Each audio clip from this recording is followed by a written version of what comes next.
They said it was just a burglary. 5 men in suits, creeping through the darkened halls of the Watergate complex, their hands wrapped in gloves, their pockets heavy with wiretaps and cash, caught, exposed, dismissed as amateurs. But behind those locked doors lay the first tremor of an earthquake that would rip the foundations of American power wide open. The fingerprints of the president's men clung to every thread of the crime, and the trail of silence led straight into the Oval Office. Nixon's voice, hidden on tapes he thought would never see daylight, was a blade carving through the illusion of untouchable authority. Each word a confession, each pause a shadow deepening. The government twisted itself into knots of lies, cash funneled like blood through hidden veins, justice throttled behind sealed lips. Then came the night of purges. Prosecutors fired, men of law resigning in defiance. The air thick with the stench of a presidency rotting from within. Cameras captured senators tearing open secrets on live television. America watching its leaders unmasked in real time. And when the truth burst from the tapes, it was not a scandal. It was a guillotine. President cornered. A nation betrayed. Trust shattered forever. The 1970s opened under the weight of a nation fraying at its edges. The United States, triumphant after World War II, now found itself clawing for control of a world defined by suspicion and rivalry. The Cold War was no distant backdrop. It was the pulse of daily politics, a constant reminder that the shadow of the Soviet Union stretched across every decision, every speech, every move on the geopolitical chessboard. The fear of nuclear annihilation was no abstraction. It was drilled into classrooms, aired on television, and woven into the fabric of American life. By the early years of the decade, Vietnam had transformed that fear into rage, disillusionment, and a gnawing sense that the American government was neither invincible nor infallible. Into this fractured world stepped Richard Nixon, a man both shaped by and master of the climate he inherited. Nixon had built his reputation during the Red Scare of the late 1940s, a congressman who made his name by relentlessly pursuing suspected communists. By the time he reached the White House in January 1969, sworn in as the 37th president, Nixon had spent decades refining his craft as a political fighter, one who thrived in an environment of suspicion and conflict. He came to power promising peace with honor in Vietnam, stability at home, and a steady hand against Soviet expansion abroad. Yet the very tools he wielded, secrecy, control, the manipulation of power, would lay the groundwork for the scandal that consumed him. The context he inherited was combustible. The Vietnam War had already torn at the fabric of American trust. By 1968, the Tet Offensive had shown the public that government assurances of progress were hollow. American soldiers were dying in a conflict that seemed endless, televised each night in brutal clarity. The nation counted its losses. Over 58,000 Americans would eventually be killed, but also counted the lies. Year after year, presidents and officials had promised victory, stability, or peace, only for the war to grind on with no resolution. Nixon campaigned as the man who could end it, yet his secret expansion of the conflict into Cambodia in 1970 ignited a new wave of fury. The revelation that the United States had been bombing Cambodian territory without public knowledge only confirmed what many feared, that the government's words could not be trusted. That distrust reached its breaking point in June 1971 with the release of the Pentagon Papers. Daniel Ellsberg, a former defense analyst, leaked a top-secret government study detailing the full history of U.S. involvement in Vietnam. The document stretched back to the Truman administration and exposed how successive presidents, Kennedy, Johnson, and Nixon's own predecessors, had systematically misled the public about the scope, aims, and progress of the war. The New York Times began publishing excerpts on June 13, 1971, and for the first time, Americans could see in cold print the evidence of deception that they had long suspected. The government's instinct was to suppress the truth. Nixon's administration immediately sought an injunction, arguing national security was at risk. But the Supreme Court in New York Times Company v. United States, decided June 30, 1971, ruled in favor of the press, striking a blow against censorship and handing the public confirmation that the highest levels of power had been complicit in deception. The Pentagon Papers shattered any lingering sense of innocence in American politics. If presidents could lie about war, could they be trusted in anything? Nixon seized on this climate of cynicism, branding himself as the lone figure strong enough to withstand both foreign enemies abroad and political enemies at home. He stoked the anger of a silent majority, those who resented the protests, the counterculture, the accusations of betrayal. In his rhetoric, critics of the war were not merely opponents. They were threats to the very stability of the republic. This constant framing of politics as siege warfare shaped his presidency, instilling in him a belief that he was embattled, isolated, and justified in bending the rules to secure survival. At the same time, the Cold War loomed as the defining structure of American foreign policy. Nixon knew that in order to maintain credibility, the U.S. had to project power on all fronts.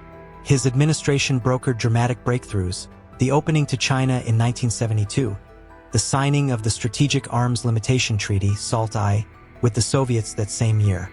These achievements painted Nixon as a master of global diplomacy, a statesman capable of reordering the balance of power. Yet behind these triumphs lay a political culture hardened by fear. Every gain was measured against the risk of appearing weak, every action shadowed by suspicion of internal betrayal. Nixon's obsession with leaks, secrecy, and absolute control over information was no accident. It was the natural extension of governing in an age where knowledge itself was power. Domestically, the turbulence of the 1960s had not faded. The assassinations of Martin Luther King Jr. and Robert F. Kennedy in 1968 lingered like open wounds. Cities had erupted in riots, campuses had become battlegrounds, and the once unquestioned authority of the presidency had already begun to fracture. Trust in institutions was eroding at a pace unseen in modern memory. By the early 1970s, public confidence in the federal government had plummeted from its post-war highs. The Vietnam War was the central catalyst, but it intertwined with broader discontent, economic uncertainty, inflation, and the fear that America was losing its sense of direction. Nixon sensed the opportunity in chaos. He positioned himself as both defender and avenger, railing against the establishment elites who, paradoxically, he himself embodied. He weaponized public frustration, creating an administration obsessed with loyalty, secrecy, and control. The environment in which Watergate would later unfold was not one of calm governance. It was one of siege mentality. Nixon viewed critics not as opponents to be debated, but as enemies to be neutralized. He had been hardened by years of political warfare, and in the cauldron of the 1970s, that instinct metastasized. What made this political climate so volatile was not simply the presence of scandal or conflict, but the erosion of faith itself. For generations, Americans had been told their leaders could be trusted, that despite flaws and errors, the presidency embodied dignity and honesty. Vietnam and the Pentagon Papers obliterated that faith. Nixon's rise was inseparable from the collapse of credibility around him. He was both a product of the times and their ultimate reflection. A leader who wielded secrecy as a weapon, who rose on the promise of stability but ruled through suspicion. The 1970s had begun with an America questioning its identity, torn between the myths it once believed and the reality it could no longer ignore. And in that crucible, the seeds of the greatest political scandal in modern American history were sown. In the early hours of June 17, 1972, an incident occurred that, at first glance, seemed so trivial it barely registered in the public consciousness. 5 men were arrested inside the Watergate complex in Washington, D.C., caught in the act of burglarizing the headquarters of the Democratic National Committee. Their names were not immediately familiar.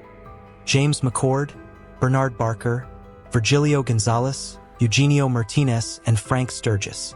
They were discovered with burglary tools, cameras, and rolls of film, their hands marked with the telltale signs of forced entry. To the local police officers who stumbled onto the scene, it was little more than an unusual break-in. But the evidence seized that night told a different story. The burglars carried stacks of crisp $100 bills, sequentially numbered, and radio equipment designed not for petty theft, but for surveillance. The fingerprints of a political operation lingered on every detail. The Watergate complex itself was new, a modern cluster of buildings completed in the late 1960s, a gleaming symbol of post-war prosperity. Among its offices was the Democratic National Committee headquarters, located on the 6th floor. The burglars had broken in once before, in late May 1972, planting wiretaps on telephones and attempting to steal documents. That operation had partially failed. One of the listening devices had malfunctioned, and higher orders demanded another attempt. It was this second break-in, poorly executed and fatally careless, that would unravel the presidency of Richard Nixon. What made the arrests remarkable was not only the equipment in the burglars' possession, but who they were. James McCord was no ordinary criminal. He was a former CIA officer and, more importantly, the security coordinator for the Committee to Re-elect the President, commonly known by its unfortunate acronym CREEP. The others had connections to anti-Castro operations and covert intelligence work. Barker, Gonzalez, Martinez, and Sturgis were Cuban émigrés, veterans of the failed Bay of Pigs invasion of 1961, men whose careers had been steeped in clandestine activity. These were not burglars by trade. They were operatives. Their presence inside a political party's headquarters suggested coordination far beyond common crime. Yet in the hours and days that followed, the break-in was treated as little more than a curiosity. The Washington Post ran a brief article, noting the unusual background of McCord and the large sums of money found on the men. Other newspapers, however, largely ignored the story. It was an election year and Nixon appeared unbeatable. The country's attention was fixed on Vietnam, on foreign policy, and on the president's remarkable diplomatic opening to China earlier that year. To most editors, the arrest of 5 men in an office building seemed irrelevant, an interruption in the rhythm of politics. The White House, for its part, dismissed the incident with ease. Press Secretary Ron Ziegler called it a third-rate burglary attempt, a phrase designed to trivialize the matter and distance the administration from any connection. Nixon himself, informed of the arrests while at Camp David, showed no sign of alarm. He assumed the operation had been poorly managed and believed it could be contained.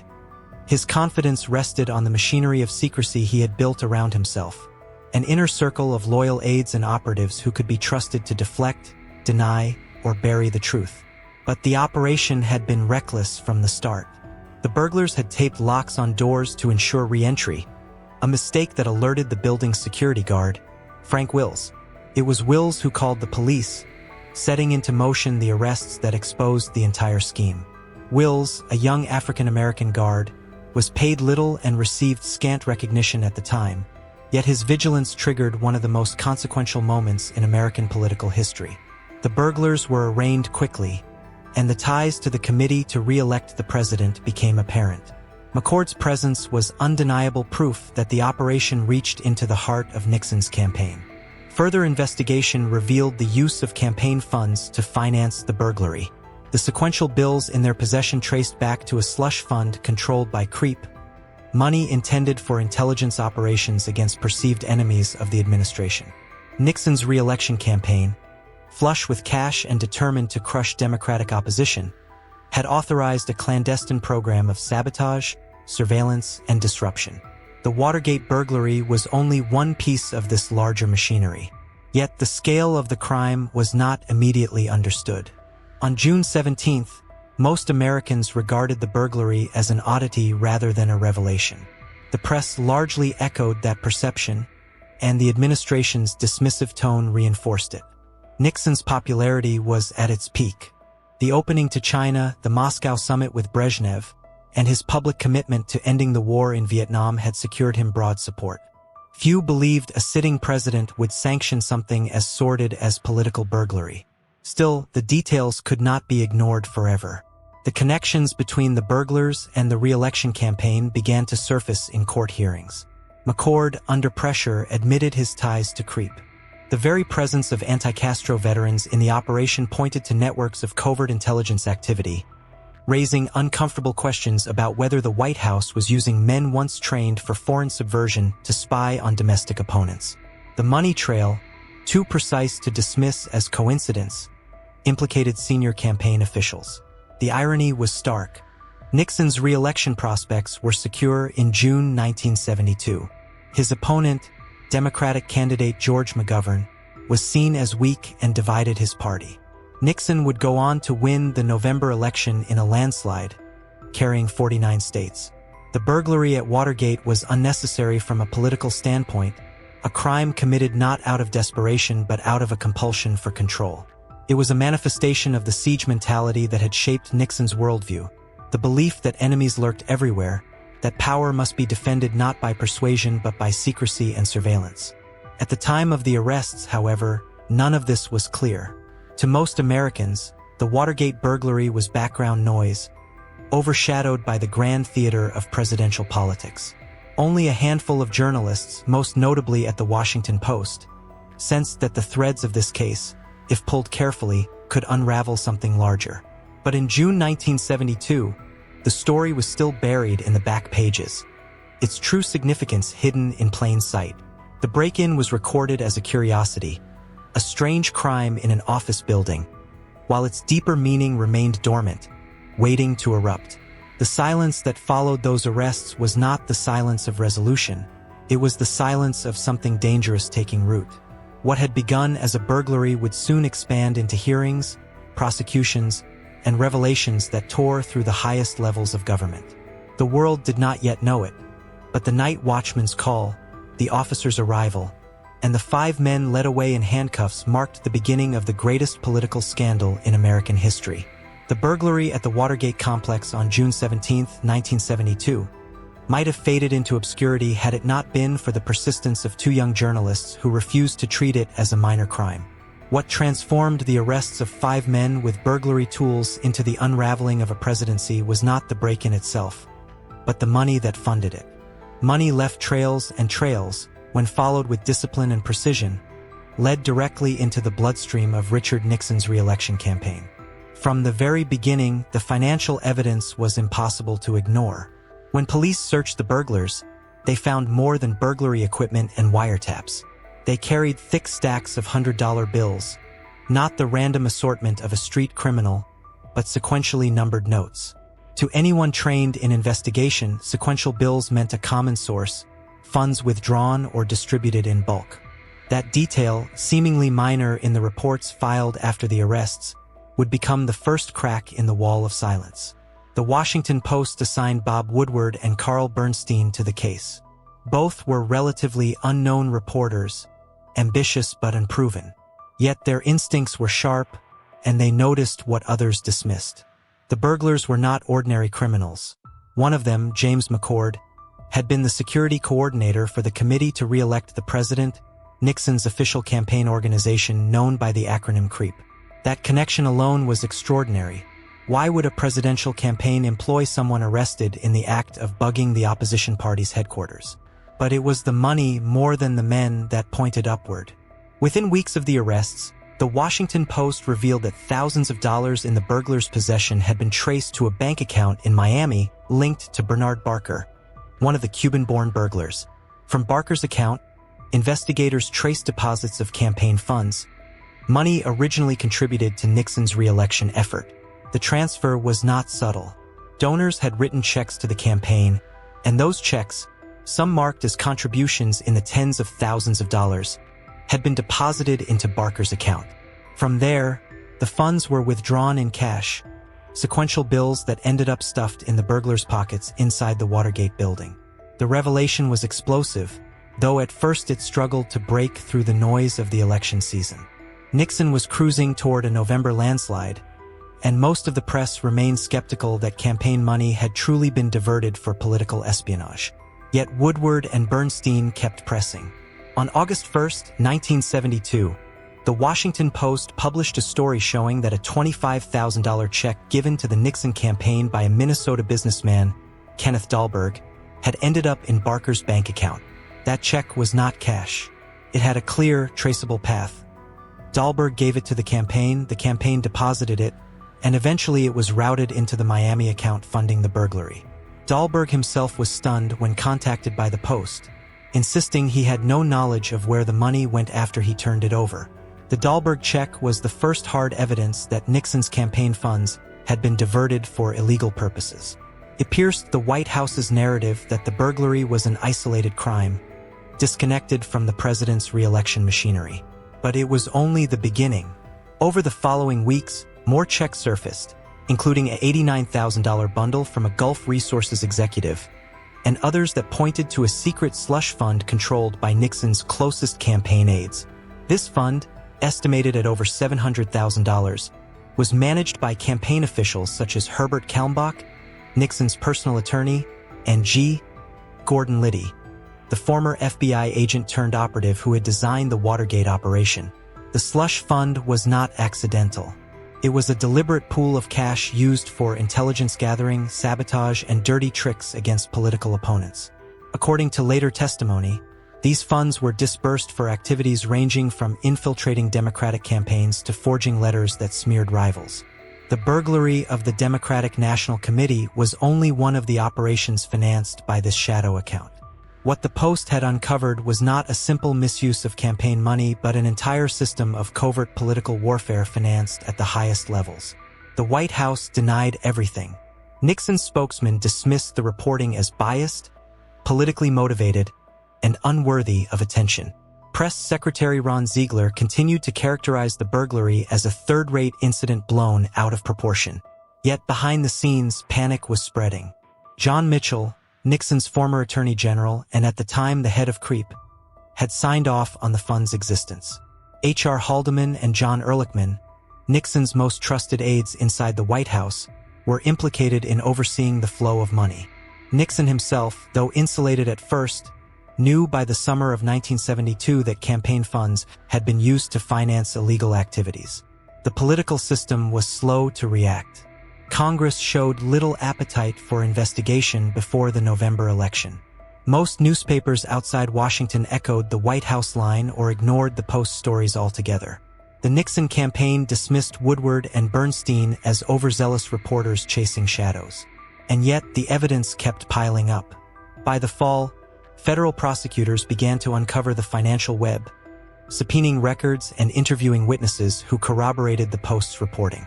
The power of the money trail lay in its undeniability. Wiretaps could be explained away, confessions could be recanted, and loyalty could hold men together in silence. But money did not lie. The checks bore names, signatures, and dates. The withdrawals left imprints in bank ledgers. The cash was marked by sequence. Every movement left residue, and that residue clung to the Nixon campaign no matter how vigorously the administration tried to scrub it away. The press coverage intensified after the election. Nixon had won in November 1972 with 520 electoral votes, one of the largest landslides in American history, but the scandal did not fade. Instead, the financial evidence grew too large to contain. By early 1973, the Senate had authorized a select committee to investigate, and the money trail became central to their inquiry. Witnesses testified about cash payments, about envelopes of bills passed in quiet meetings, about authorization from senior aides who claimed to be carrying out the president's wishes. The investigation revealed a pattern. The slush fund was replenished by campaign contributions, funneled through complex channels to disguise their origins, and then dispersed in cash for illegal operations. The burglars themselves had been promised hush money, payments to ensure their silence after the arrests. That hush money came from the same fund, controlled by men sitting just steps away from the Oval Office. Every revelation tightened the noose. The narrative of a third-rate burglary crumbled under the weight of bank records and canceled checks. The evidence no longer rested on anonymous sources or the testimony of men under pressure. It was written in the hard ink of financial documents. The scandal was no longer about 5 men caught in an office building. It was about the systematic corruption of the political process, financed by money that donors had given to re-elect the President of the United States. The press, once cautious, now poured energy into following every lead. Congressional investigators, armed with subpoenas, matched testimony with bank records. Federal prosecutors pushed harder, flipping witnesses, demanding disclosure. Each step pulled the scandal closer to the Oval Office. The money, always the money, traced the lines of command. It ran from donors' hands to campaign officials, from campaign officials to operatives, from operatives to burglars, and from burglars back to the silence that Nixon's men tried to buy. The trail was relentless, unbroken, undeniable. And through that trail, the presidency itself began to shake. November 7, 1972, marked one of the most lopsided victories in American presidential history. Richard Nixon, the 37th President of the United States, stood at the pinnacle of political power, securing re-election with a margin so overwhelming that it seemed to place him beyond challenge. The numbers told the story with brutal clarity. Nixon captured 520 electoral votes out of 538, carrying 49 of the 50 states. His opponent, Senator George McGovern of South Dakota, won only Massachusetts and the District of Columbia, securing a mere 17 electoral votes. In the popular vote, Nixon's margin was equally staggering, 60.7% to McGovern's 37.5%, a difference of nearly 18 million ballots. It was not just a victory, it was a political obliteration. Yet within that triumph lay a bitter irony. The machinery of espionage, sabotage, and covert operations, the burglaries, the wiretaps, the secret slush funds that had been unleashed against the Democratic Party was wholly unnecessary. Nixon had been destined to win, with or without the shadows of Watergate. His approval ratings leading into the election were high, his foreign policy successes undeniable, and the Democratic opposition fatally fractured. The Watergate operation had been born from paranoia, not political necessity. The landslide revealed that Nixon's greatest enemy was not McGovern, but his own compulsion for control. McGovern entered the race as a reform candidate, propelled by the anti-war movement that had grown louder with each passing year of Vietnam. His campaign, however, was plagued from the beginning by missteps and divisions within the Democratic Party. The most damaging blow came with his choice of running mate. On July 14, 1972, McGovern announced Senator Thomas Eagleton as his vice presidential pick. Within weeks, reports surfaced that Eagleton had undergone electroshock therapy for depression. The revelation shattered confidence, and McGovern mishandled the fallout, first standing by Eagleton, then accepting his withdrawal. The episode painted him as indecisive and weakened his candidacy irreparably. By the time Sergeant Shriver replaced Eagleton, the damage had been done. Nixon, by contrast, projected strength and command. He had maneuvered the nation into historic foreign policy shifts, visiting China in February 1972 and opening diplomatic relations after decades of hostility. In May, he met with Soviet leader Leonid Brezhnev in Moscow, signing the Strategic Arms Limitation Treaty, SALT-I, a groundbreaking agreement that capped nuclear weapon stockpiles. These triumphs reinforced Nixon's image as a global statesman, a leader capable of reshaping the Cold War. For millions of Americans, those achievements outweighed the chaos of domestic politics. Nixon's campaign seized on the contrast, presenting him as the candidate of stability, order, and peace, while portraying McGovern as the candidate of disorder and radicalism. The war in Vietnam remained the central issue, but even there Nixon commanded the narrative. Though the conflict raged on, he promised peace with honor, framing his gradual troop withdrawals and the ongoing negotiations in Paris as proof of progress. McGovern's proposal for immediate withdrawal was painted as reckless and dangerous. Nixon's team emphasized his law and order stance, appealing to a silent majority weary of protests, riots, and cultural upheaval. The strategy worked. By the fall of 1972, Nixon's dominance was unquestionable. Behind the scenes, however, the same campaign that seemed destined for victory was fueled by relentless efforts to crush opposition through means both legal and illegal. The Committee to Re-elect the President, CREEP, had been running an extensive campaign of political sabotage, gathering intelligence on Democrats, disrupting their events, and spreading disinformation. The Watergate burglary, a part of this larger operation, had already occurred by June, months before the election. Though arrests had been made, the press coverage had not yet penetrated the national consciousness. Most Americans went to the polls in November unaware of the true scope of what had been done in Nixon's name. The scale of Nixon's electoral triumph only magnified the senselessness of those covert operations. McGovern's campaign never stood a chance. His association with radical elements of the Democratic base alienated moderates, while Nixon's campaign relentlessly branded him the candidate of acid, amnesty, and abortion, a devastating slogan that stuck. Even within the Democratic establishment, McGovern lacked support. Party leaders distanced themselves and fundraising lagged. Nixon, by contrast, commanded vast financial resources, much of it raised through methods that would later come under scrutiny. His campaign outspent McGovern's by staggering margins, flooding the airwaves with advertisements that reinforced his image as a strong, steady leader. The numbers on election night left no doubt. Nixon won every state except Massachusetts, where McGovern carried a narrow majority, and the District of Columbia. Even traditionally Democratic strongholds in the South fell into Nixon's column. He secured over 47 million votes, compared to McGovern's 29 million. It was a victory that rivaled Lyndon B.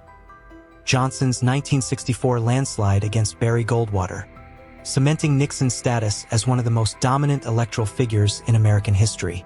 But with dominance came arrogance. The landslide fed Nixon's belief that he was untouchable, that his enemies, whether in the press, Congress, or the Democratic Party, could never bring him down. In private, he regarded the election as a vindication of his methods, proof that the American people had endorsed his leadership in full. Surrounded by loyalists such as H.R. Haldeman, John Ehrlichman, and John Mitchell, Nixon interpreted the scale of his victory as license to govern without constraint. The very paranoia that had driven his campaign to commit illegal acts was now reinforced by the illusion of absolute power. The irony was unrelenting. Nixon had achieved what every politician dreamed of: an overwhelming mandate, global prestige, and a fractured opposition. Yet the very operations undertaken to ensure his dominance were already beginning to unravel. The arrests at the Watergate complex in June had not disappeared. Though overshadowed by the election, investigations were quietly advancing. The Washington Post continued to publish stories linking campaign funds to the burglary, while federal prosecutors followed the money trail. What seemed irrelevant in November would soon become central, but in the glow of victory, Nixon dismissed those threats as minor irritants. The landslide was both a triumph and a trap. The sheer scale of Nixon's win emboldened him to act with even greater secrecy and defiance, convinced that the electorate had handed him a blank check. It was this perception of invulnerability, born on election night in 1972, that set the stage for the overreach that followed. Nixon stood at the height of his power, unaware that the very machinery he had built to secure that power was already working against him, grinding slowly but relentlessly toward the exposure of everything he had tried to conceal. The break-in at the Watergate had been reckless, but the cover-up that followed was calculated, cold, and suffocating in its ambition. From the moment the burglars were caught on June 17, 1972, threads began tying the crime to the White House. Nixon and his aides saw the danger immediately. Exposure was fatal not only to the men directly involved but to the presidency itself. The solution they chose was not to cut the ties but to bury them under layers of deception, money, and power. The cover-up began almost instantly, and it carried with it the full weight of the executive office. The first weapon was silence. Men who knew too much were bought into submission. In the days after the arrests, discussions within Nixon's inner circle centered on hush money. The burglars G. Gordon Liddy, E. Howard Hunt, James McCord, Frank Sturgis, Virgilio Gonzalez, Bernard Barker were loyal, but loyalty had limits when prison loomed. Cash could bind them tighter. By August 1972, money was being arranged to ensure their silence. Hundreds of thousands of dollars, drawn from campaign funds and secret slush accounts, flowed toward the defendants and their families. This was not generosity. It was insurance. Nixon's aides framed it as humanitarian support, but its purpose was obvious. Keep the burglars quiet, keep the White House untouched. Then came the obstruction. Federal agencies were weaponized to blunt investigations.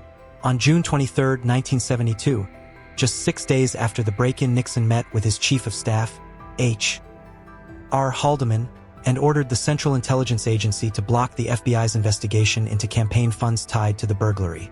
The infamous conversation, captured on the secret White House tapes, later became known as the smoking gun. Nixon instructed Haldeman to tell the CIA to pressure the FBI, claiming that a continued investigation would endanger national security. The real motive was far simpler: protect the presidency by derailing law enforcement. The machinery of government bent under this directive.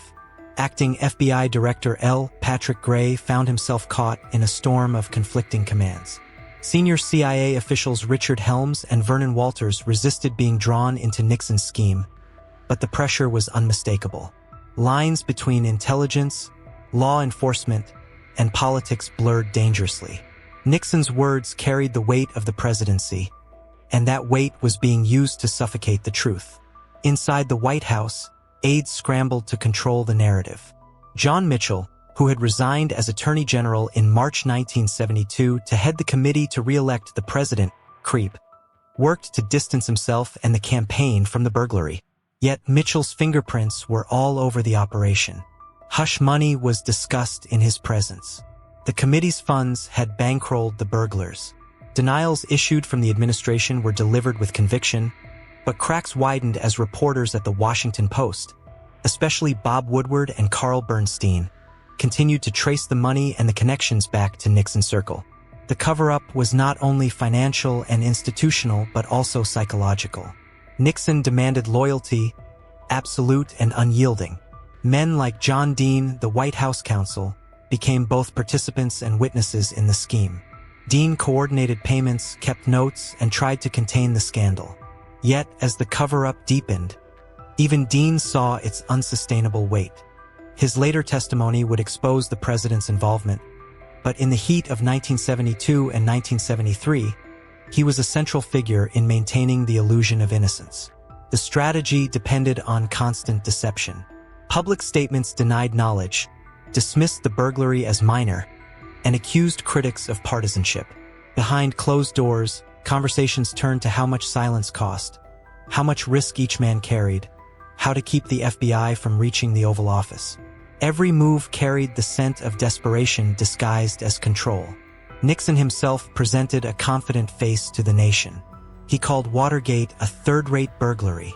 He shifted attention to foreign policy triumphs, especially his groundbreaking visits to China and the Soviet Union earlier that year. Yet in private, the cover-up consumed his presidency, dragging him into an ever-expanding web of lies. The hush money was staggering. By early 1973, the payments reached nearly $500,000. Charles Colson, one of Nixon's most ruthless aides, was involved in channeling funds. Hunt threatened to talk unless his demands were met. Families of the burglars relied on the White House's illegal generosity. Every payment was a ticking time bomb, evidence of obstruction, proof that silence was purchased with campaign cash. As the months passed, the cover-up stretched across multiple fronts. Nixon leaned on the Justice Department, attempting to control prosecutors. He pressured the FBI, sought to manipulate the CIA, and orchestrated public relations campaigns to discredit critics. Loyalty was rewarded, but dissent meant exile. Officials who hesitated, who questioned the tactics, found themselves cut out or forced out. Men like John Ehrlichman and H.R. Haldeman, once among the most powerful figures in Washington, tethered themselves to Nixon's defense, sealing their own fates. The obstruction was not subtle. When the Senate began looking into Watergate in 1973, the White House tried to stonewall. Documents vanished. Testimony was tailored. Executive privilege was invoked as a shield. Nixon believed the presidency itself gave him the authority to dictate the limits of investigation. Yet each attempt to suffocate the scandal only expanded it. Each lie, each payment, each manipulation deepened the trap. The cover-up was relentless because the stakes were absolute. Nixon had just won re-election by one of the largest margins in American history in November 1972, carrying 49 states. The irony was unbearable. He had not needed Watergate to win. Yet now, his victory only emboldened him, convincing him he could smother the scandal through force of power. What began as an effort to protect his aides transformed into a crusade to protect himself. The machinery of government, the loyalty of subordinates, the funds of a national campaign, all were bent to a single purpose: concealment. And for months, it seemed to work. Public attention drifted. The burglars were sentenced in January 1973, with no direct line yet to Nixon. But beneath the surface, cracks widened. Men like McCord began to break, unwilling to carry the weight alone. Dean began to see his own exposure. And in the shadows of the Oval Office, the tapes continued to run, capturing every word, every plan, every calculation of a president who believed he could bend the nation to his will. The cover-up was not an afterthought. It was the scandal itself, bolder, more destructive than the burglary that sparked it. It turned a political crime into a constitutional crisis, not by accident but by design. Every dollar of hush money, every phone call to obstruct, every command to manipulate agencies was a choice, deliberate and documented. And once made, those choices locked Nixon and his presidency into a path from which there was no return. When the Watergate burglars were caught inside the Democratic National Committee headquarters on June 17, 1972, their crime looked at first like a failed midnight caper.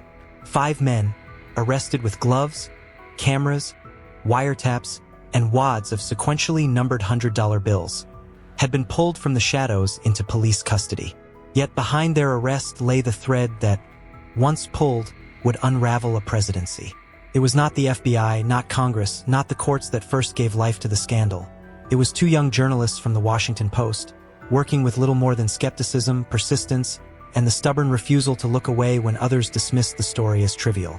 Bob Woodward, just 29, still proving himself inside the newsroom, and Carl Bernstein, 28, a restless, street-smart reporter, refused to let the break-in die quietly in the margins. From the first days after the burglary, the pair sensed that something larger was hidden in the details. Why were the burglars linked to James McCord, security coordinator for the committee to re-elect the president? Why was one arrested man carrying an address book with names tied to White House officials? These were not ordinary thieves, and the answers were not buried in police blotters but in the machinery of political power itself. When their editors urged caution, Woodward and Bernstein doubled their pace. Each call, each late-night door knock, each lead that ended in silence became part of a larger, suffocating puzzle. Their reporting began to grind against the White House narrative, revealing inconsistencies the administration could not completely contain. It was in this fevered atmosphere that a shadowed figure entered the story. Mark Felt, the associate director of the FBI, second only to the Bureau's director, secretly became their silent compass. He would never sit for interviews, never pose for photographs, never be named until decades later. To Woodward, he was simply deep throat. His guidance was cryptic, never full disclosure, always nudging them toward threads they could prove on their own. He insisted on secrecy. Meetings took place in underground parking garages, Felt emerging from the darkness with words that carried the weight of dynamite. The most famous of those words, "Follow the money," would become the lodestar of their reporting. It was less instruction than warning, a blunt recognition that the heart of the scandal lay not in ideology but in cash. Campaign funds laundered, dispersed, and hidden to finance political espionage and sabotage. Following that money meant exposing the arteries of corruption. Bernstein traced checks written from corporate donors that somehow flowed into the pockets of the burglars. Woodward charted connections between cash and covert operations planned under the Committee to Re-elect the President, known by its grimly fitting acronym CREEP. Each article they wrote sliced closer to the bone of the Nixon White House, and each publication brought denials, counterattacks, and a flood of criticism from political allies. The administration sought to paint the reporting as reckless, partisan, even dangerous. The Post itself came under pressure. Katharine Graham, the publisher, and Ben Bradley, the executive editor, knew the risks of taking on a sitting president in an election year. Yet they chose to stand behind their reporters, granting them the freedom and the protection to push forward. The stakes grew heavier with every byline. On September 29, 1972, Woodward and Bernstein revealed that John Mitchell, Nixon's former attorney general and the head of his re-election campaign, controlled a secret fund used for political spying and sabotage. It was a bombshell, tying the highest levels of Nixon's inner circle to the criminal mechanics of Watergate. Yet Nixon's re-election machine was so powerful, his lead over Democratic candidate George McGovern so immense, that the revelation seemed not to dent his path to victory. Still, the reporting planted doubt, and those doubts would only fester as the Post continued to hammer at the story. The press, once accused of chasing shadows, became the front line of accountability. Each new story outlined a growing architecture of corruption. Wiretaps on journalists, forged documents, break-ins against political opponents, hush money handed to the burglars' families. And behind it all, a White House desperate to silence the story. Woodward and Bernstein lived in that tension. Fear of making a mistake that could discredit the paper, fear of exposing a source, fear of being crushed by the weight of the presidency itself. Yet fear became fuel. Their phone lines clicked with suspicion. Their apartments felt watched. Yet they pressed on, working late nights, chasing whispers that led to doors slammed in their faces, piecing together fragments until the fragments spoke for themselves. The phrase journalism as a check on power was not theory during Watergate, it was survival. Without their relentless pursuit, without Felt's guarded leaks, without Bradley's willingness to publish against the tide, the scandal might have withered. The Justice Department dragged its feet. Congress remained cautious. The FBI itself was divided. In those early months, it was the Post that kept the story alive, front page after front page, until it could no longer be dismissed. Their work forced the machinery of government to act, not the other way around. Even then, the cost was punishing. Nixon's press secretary dismissed their stories as shabby journalism. High-ranking Republicans accused the paper of attempting to undo the president's re-election through lies.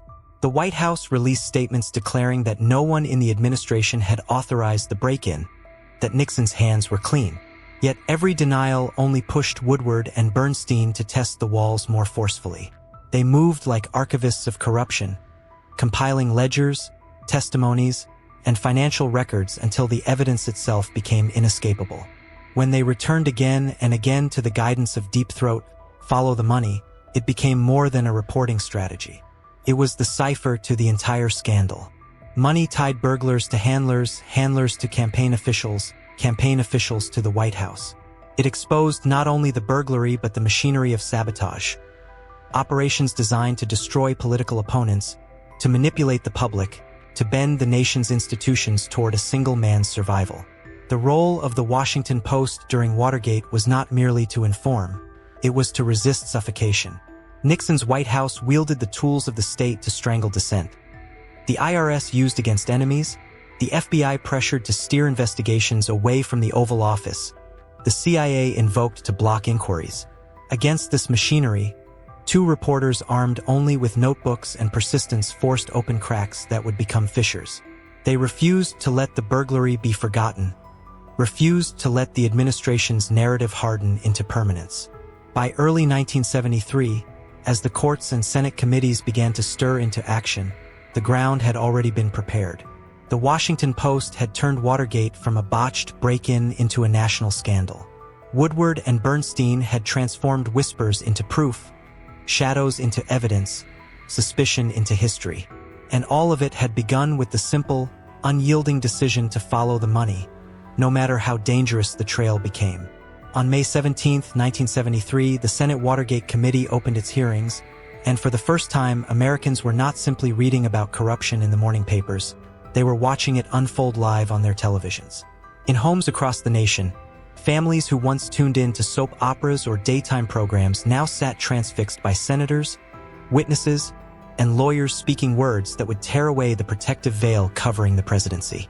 The hearings were broadcast gavel to gavel by PBS, and networks cut into their schedules, acknowledging that what was being revealed was not only political drama but a direct test of the Constitution itself. Nearly 85% of Americans reported having watched at least some portion of the hearings. Government misconduct was no longer hidden in the fine print of court documents. It was exposed in voices, faces, and gestures, unfiltered and undeniable.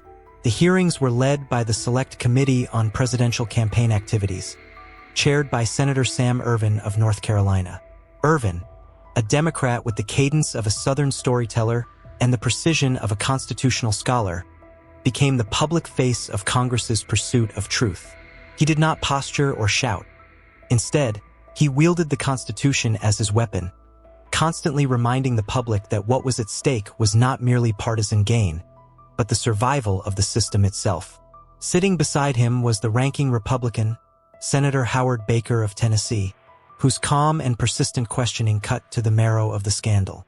Baker's line, "What did the president know, and when did he know it?" would become the defining refrain of Watergate, asked again and again as the evidence piled higher. Witness after witness came forward, many reluctant, some broken, others determined to salvage their reputations. One of the most electrifying moments came with the testimony of John Dean, White House counsel, who took his seat before the committee in late June 1973. Dean was only 34 years old, a man with boyish features but carrying the weight of a presidency on his shoulders.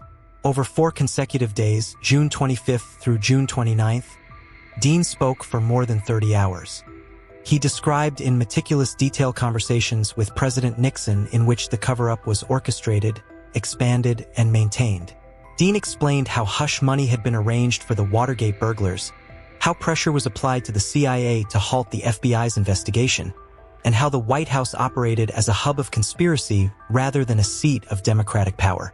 Dean's testimony shattered the illusion that Watergate was the work of overzealous campaign operatives.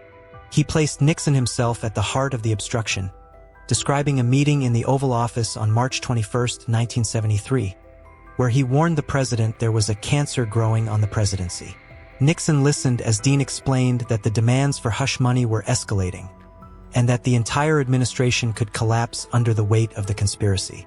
Rather than stopping the scheme, Nixon pressed on, probing how to raise the necessary funds, how to keep the burglars quiet, and how to contain the scandal. Dean's account revealed not only the existence of the cover-up but Nixon's personal role in sustaining it. For weeks, Americans debated whether to believe Dean. The White House launched a furious campaign to discredit him, calling him a liar, a traitor, and opportunist. Yet the power of the hearings was that such accusations could not erase the facts unfolding in real time. Dean's calm, methodical delivery, his lack of dramatics, and the sheer volume of detail he carried in his memory made him credible to millions. He was not speaking in generalities. He was recalling dates, conversations, and the exact words of the president. The drama reached new heights on July 16, 1973, when Alexander Butterfield, a little-known former deputy assistant to the president, was called to testify. Butterfield had been summoned almost by accident. His name passed to investigators who were casting a wide net. What he revealed changed the entire trajectory of the investigation. When asked about the possibility of recordings, Butterfield hesitated and then disclosed that since 1971, Nixon had installed a secret taping system in the Oval Office, in his private office in the Executive Office Building, and at Camp David. Every conversation, every directive, every confession or denial was preserved on tape. The revelation landed like an explosion. Suddenly, Dean's accusations could be tested against Nixon's own voice. The room fell silent as Butterfield explained the mechanics of the system. Voice-activated, running automatically, requiring no action by the president. The simplicity of the setup made it chilling. Nixon had created his own record, perhaps believing it would serve as a tool for memoirs or history. Instead, it became the most damning evidence ever produced against an American president. The nation now knew that the truth was not only in testimony but locked in reels of magnetic tape. The hearings transformed the scandal from suspicion to near certainty. They introduced a cast of figures who, in their ordinariness, became extraordinary symbols of accountability. Senators pressed witnesses with precision, staff attorneys unraveled timelines, and the country witnessed the often messy process of democratic oversight functioning under the harshest spotlight. Americans were riveted because the spectacle was not staged. It was power under cross-examination. Every detail mattered. The way Dean's voice steadied as he described conversations with Nixon, the look on Butterfield's face as he admitted to the taping system, the quiet authority with which Senator Ervin reminded witnesses that the Constitution was the supreme law of the land. For the first time in modern history, the machinery of government corruption was stripped bare in full view of the public. These were not abstract scandals whispered in closed rooms. They were admissions spoken into microphones, captured on camera, rebroadcast into every living room across the country. The Senate Watergate hearings became a national reckoning, a collective education in the limits of presidential power and the responsibilities of Congress.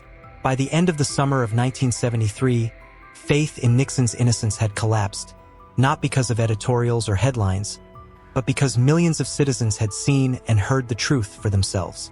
The hearings had made the private public, the hidden visible, and in doing so had altered forever the relationship between the American people and their government. When Alexander Butterfield revealed on July 16, 1973, that President Richard Nixon had installed a secret taping system in the Oval Office and other key locations, the scandal instantly transformed from one of testimony and conflicting accounts into a struggle over hard evidence. The tapes were not speculation, not second-hand accounts, not fading memories.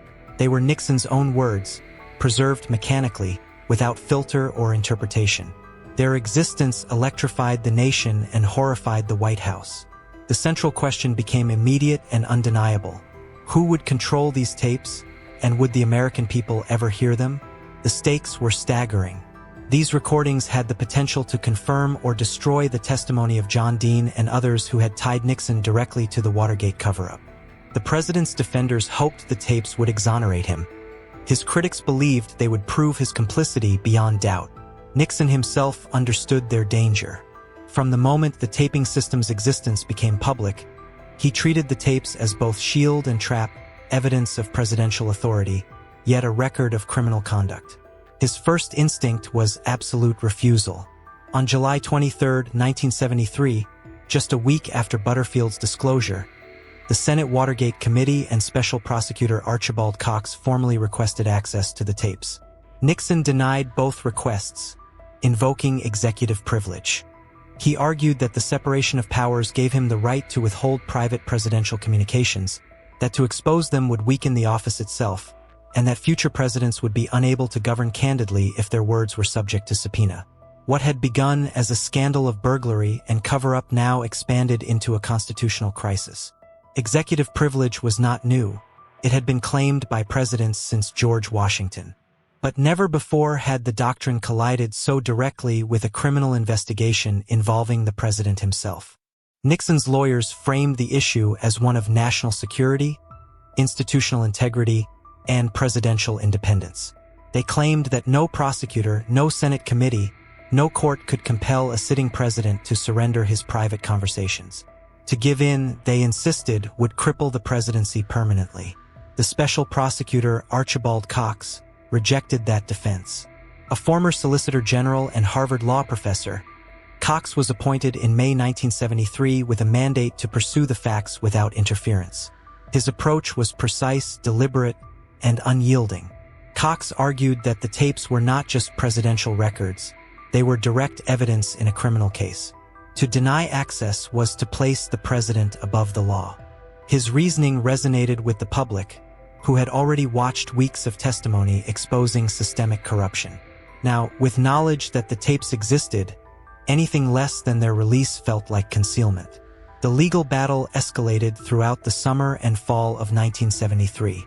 Subpoenas were issued, challenges mounted, and courtrooms became arenas for defining the boundaries of presidential power. Nixon offered a compromise. He would provide written summaries of the conversations, edited and certified by the White House. But Cox rejected this outright, calling it insufficient and unreliable. The tapes themselves, not filtered transcripts, were the evidence required. Nixon's resistance grew more aggressive. He declared on October 20, 1973, that he would not comply with Cox's demands. That night became infamous as the Saturday Night Massacre. Nixon ordered Attorney General Elliot Richardson to fire Cox. Richardson refused and resigned. Deputy Attorney General William Ruckelshaus also refused and resigned. Finally, Solicitor General Robert Bork, next in line, carried out Nixon's order and dismissed Cox. The nation erupted in outrage. Millions of Americans saw Nixon's actions not as defense of the presidency but as an assault on the rule of law. The Saturday Night Massacre ignited protests, congressional resolutions, and a collapse in public trust. It forced Nixon to appoint a new special prosecutor, Leon Jaworski, who immediately renewed demands for the tapes. The president's strategy of delay and denial had backfired, intensifying calls for accountability. Meanwhile, the courts began to weigh in. On October 12, 1973, The U.S. Court of Appeals for the District of Columbia had already ruled that Nixon must turn over certain tapes to Judge John Sirica for review. The ruling established that executive privilege was not absolute, that the needs of justice in a criminal investigation could override claims of confidentiality. Nixon appealed, but the judiciary held firm. The confrontation was no longer just political. It was a defining legal struggle over whether a president could be compelled to obey the law like any other citizen. The crisis reached its climax in 1974.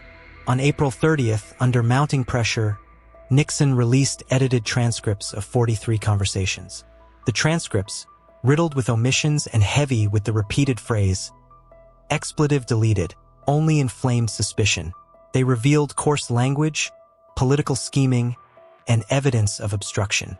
But they were not the full tapes, and their selective nature convinced few that Nixon was acting in good faith. The final blow came with United States versus Nixon. On July 24, 1974, the Supreme Court issued a unanimous 8-0 decision against the president. Chief Justice Warren Burger, a Nixon appointee, delivered the opinion. The court recognized the legitimacy of executive privilege but ruled that it could not be used to withhold evidence in a criminal trial. Neither the doctrine of separation of powers, nor the generalized need for confidentiality of high-level communications, without more, can sustain an absolute, unqualified presidential privilege of immunity from judicial process, Burger wrote. Nixon was ordered to turn over the tapes. The decision was absolute, leaving Nixon with no further avenue of resistance. On August 5, 1974, 3 days after complying with the court's order, the White House released a tape of a conversation from June 23, 1972, just 6 days after the Watergate break-in. The recording captured Nixon instructing his chief of staff, H.R. Haldeman, to use the CIA to block the FBI investigation. This was the smoking gun. It proved that Nixon had been involved in the cover-up from the very beginning, contradicting every denial he had made for more than 2 years. The evidence was his own voice, calm and deliberate, giving orders to obstruct justice. The release of the smoking gun tape destroyed what little support Nixon still had in Congress. Members of his own party, who had defended him through months of scandal, could no longer stand by him.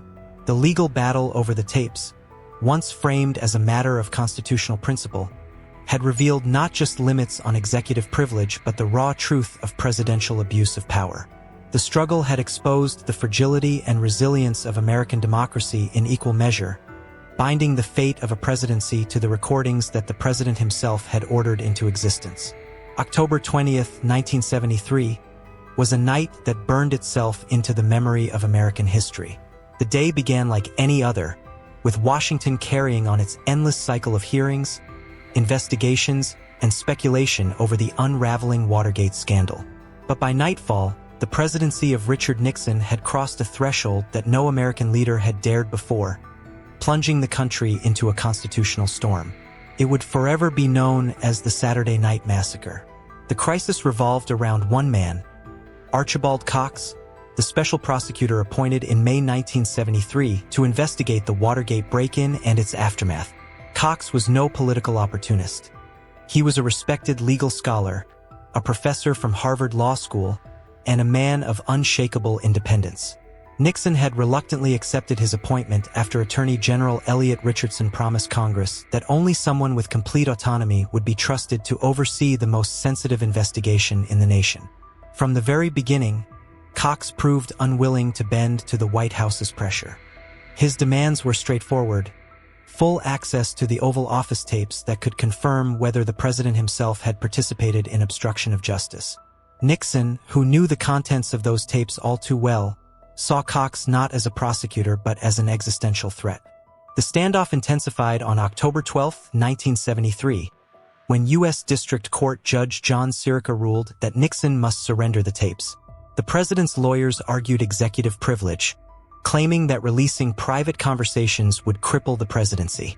Cox refused to accept the compromise Nixon offered: a summary of the tapes prepared by Senator John Stennis, a respected but elderly lawmaker whose hearing was failing, making him an unlikely figure to capture precise details.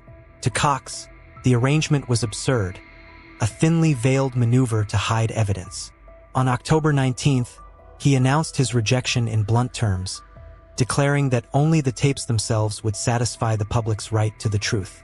It was the moment Nixon decided Cox had to be removed. The order came on the evening of October 20th. Nixon summoned Attorney General Elliot Richardson to the White House. Richardson, who had promised Congress he would protect the independence of the special prosecutor, was told to fire Cox immediately. Richardson refused. He had sworn before the Senate Judiciary Committee, during his confirmation hearings, that he would not interfere in the Watergate investigation. To break that promise would be to betray both his oath and the nation's trust. Nixon insisted, but Richardson stood firm. Within hours, the Attorney General submitted his resignation, effective immediately. The responsibility then fell to Deputy Attorney General William Ruckelshaus.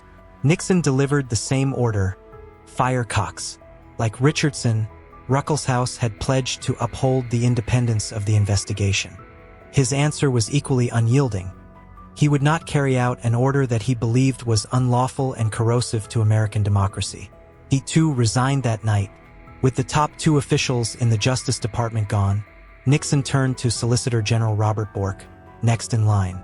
Bork later said he considered resigning as well, but Richardson and Ruckelshaus urged him not to. Someone, they believed, had to remain to preserve the functioning of the Justice Department. Bork agreed to execute the order, though reluctantly. That night, he dismissed Archibald Cox, officially ending his tenure as special prosecutor. The office of the special prosecutor itself was abolished in the same breath, as if the president could erase accountability with the stroke of a pen. The reaction was immediate and explosive. The news broke late on Saturday night, and by Sunday morning headlines across the country screamed of a constitutional crisis. The Washington Post called it the most serious government upheaval in modern American history. The New York Times declared that the president had removed the one official he could not control. To ordinary Americans, it was no longer about partisanship, policy, or even the crime of a burglary. It was about whether the president had placed himself above the law. Public outrage poured forth. Congress received a flood of telegrams and phone calls demanding Nixon's impeachment. Editorials across the political spectrum condemned the president's actions as an abuse of power. Even members of Nixon's own Republican Party, who had stood by him during months of revelations, began to recoil. Senator Edward Brooke of Massachusetts warned that the nation was facing the beginning of dictatorship. House Republican leader Gerald Ford, who would later succeed Nixon as president, expressed shock at the dismissals, though still cautious in judgment. The courts quickly intervened. On November 14, 1973, Judge Sirica ruled that the firing of Cox had been illegal, since the regulations governing the special prosecutor's appointment guaranteed independence from political interference.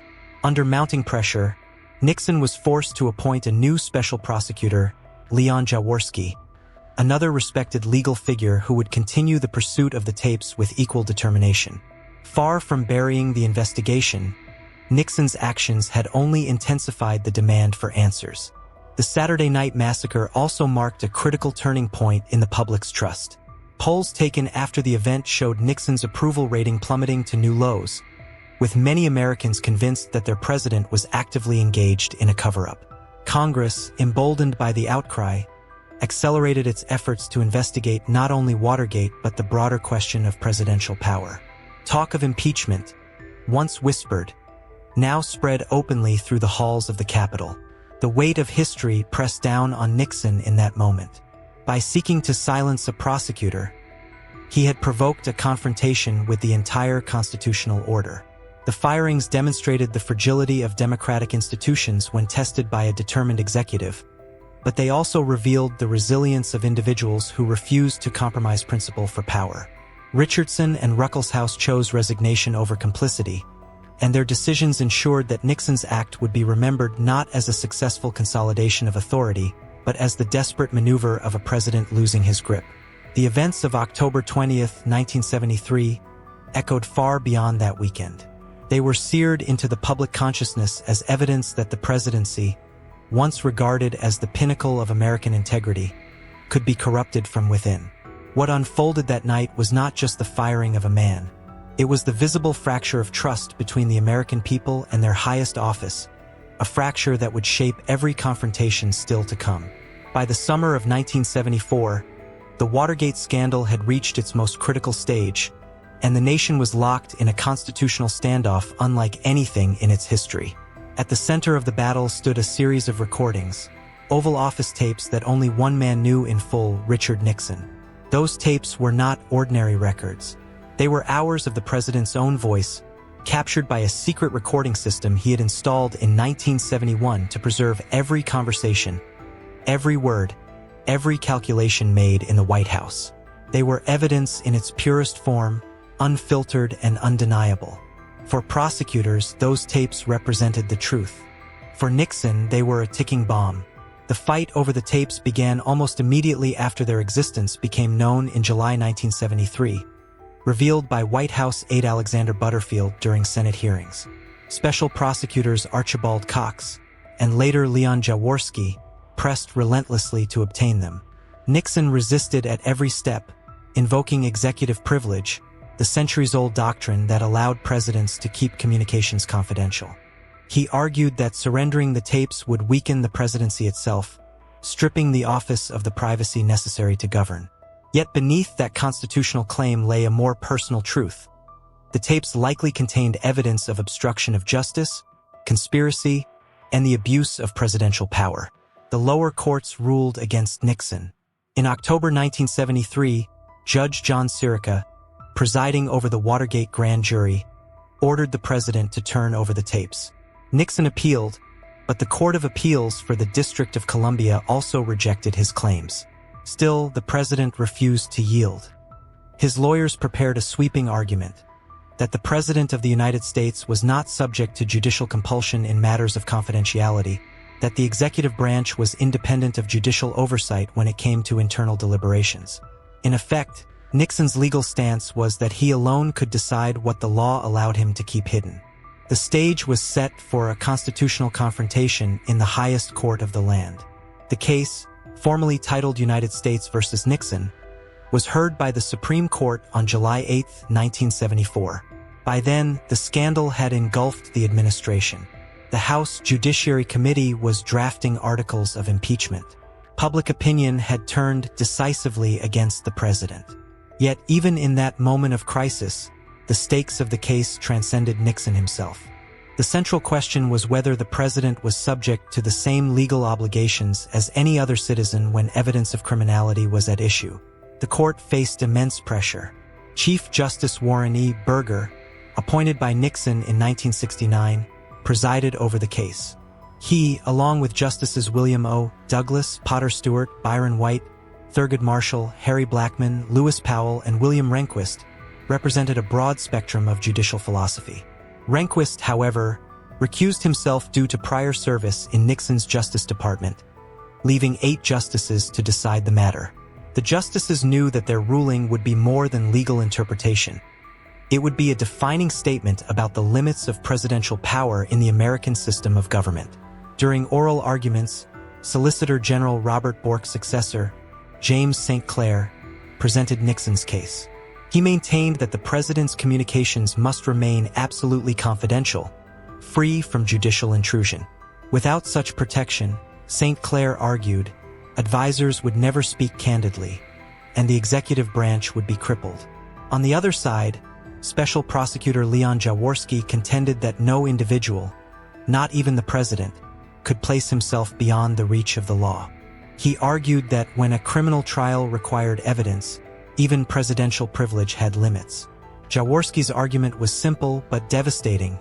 The principle of equal justice demanded access to the tapes. For 2 weeks, the nation waited. The press dissected every possible outcome, while Congress and the public anticipated a ruling that could determine whether impeachment proceedings would have concrete proof of Nixon's involvement in Watergate.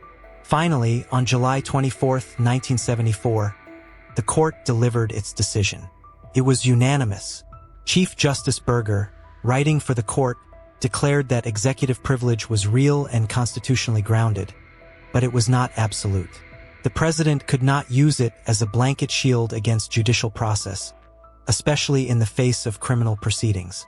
The court recognized the need for confidentiality in national security and diplomatic matters, but it rejected Nixon's sweeping claim that privilege allowed him to withhold evidence from a criminal trial.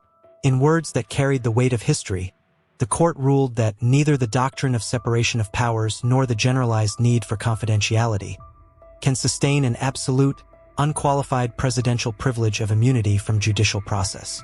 The ruling required Nixon to turn over the tapes to Judge Sirica, who would review them privately to determine which were relevant to the grand jury investigation.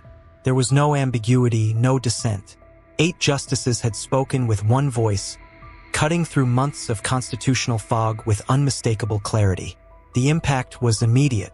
Within days, Nixon complied with the order, delivering the tapes to the court. What those tapes revealed would shatter the last remnants of his defense. Most damning was the recording of June 23, 1972, only 6 days after the Watergate break-in. In that conversation, Nixon instructed his chief of staff, H.R. Haldeman, to have the CIA pressure the FBI into halting its investigation of the burglary, an unmistakable act of obstruction of justice. This recording would become known as the smoking gun tape. The significance of United States versus Nixon reached far beyond the immediate scandal. For the first time, the Supreme Court had ruled directly on the limits of executive privilege, and it had done so unanimously, in the midst of national crisis, against the very president who had appointed 4 of its members. The decision reaffirmed the core principle that no person, not even the president, is above the law. It underscored the balance of power between the branches of government, affirming that the judiciary had the authority to compel evidence even from the highest office. The ruling also reshaped public confidence in the court itself. At a time when faith in government was collapsing, the unanimity of the decision offered reassurance that some institutions could withstand political pressure and uphold constitutional order. The justices, fully aware of the gravity of the moment, had set aside ideology and personal loyalty to speak with one voice for the rule of law. In the days that followed, the release of the tapes sealed Nixon's fate. Members of Congress who had wavered now moved decisively toward impeachment. The public, already disillusioned, watched as the president's last defense crumbled under the weight of his own words. Yet the court's ruling stood as more than a turning point in Watergate. It became a defining precedent for the American presidency, a lasting reminder that the office, however powerful, remained bound by the Constitution. The case of United States versus Nixon marked a moment when history forced the Supreme Court to define the boundaries of authority in the Republic.